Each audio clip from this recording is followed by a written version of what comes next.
Sur les hauteurs de Chervillers, à la frontière avec Diefenthal, Rémi a une occupation quotidienne, prendre soin de ses poules et canards. Bien plus qu'un loisir, il pratique l'élevage. Pour lui, il s'agit d'une véritable vocation. Au début, en regardant des vidéos. Après, du coup, ma mère, elle avait aussi quelques poules naines. Et donc, du coup, ensuite, on a regardé des expositions, des marchés. Donc, du coup, à chaque fois, on achetait 2-3 poussins. Et puis, du coup, l'année dernière, en regardant une exposition à Célestat, j'ai rencontré donc le président et donc du coup j'ai décidé de m'inscrire dans le club parce que j'avais quelques poules de race et des canards. Cette année je me suis lancée, donc j'ai acheté des poules de race et des canards de race aussi. Et donc du coup là je commence tout juste à faire pile poil de la bonne repro avec des bons parquets de repro et donc aussi des sujets très bien classés au niveau des expos.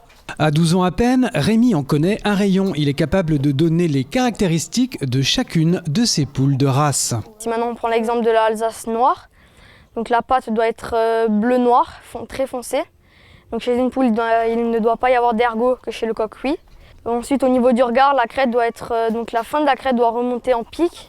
L'avant doit être bien charnu sur le bec avec plein de petites piques sur la crête. Et le regard doit être foncé, très foncé entre le bleu et le noir. Avec une quarantaine de poules, autant de poussins et une trentaine de canards, son activité d'élevage lui demande du temps. Et parfois, il peut compter sur le soutien de ses copains. Donc leur donner à boire, à manger, vérifier que l'eau soit toujours fraîche. Donc s'il fait trop chaud, je leur mets des glaçons dans l'eau.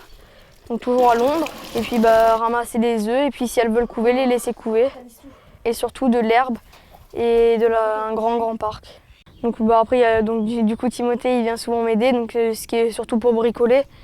Donc les constructions des poulaillers, les parcs. Sa passion a porté ses fruits. En début d'année, il a obtenu un bon résultat lors d'un concours d'aviculture organisé à Célestat. Cette année, en janvier, donc le 12 et 13 janvier, il y avait une exposition locale et régionale à Célestat, au caveau Sainte-Barbe.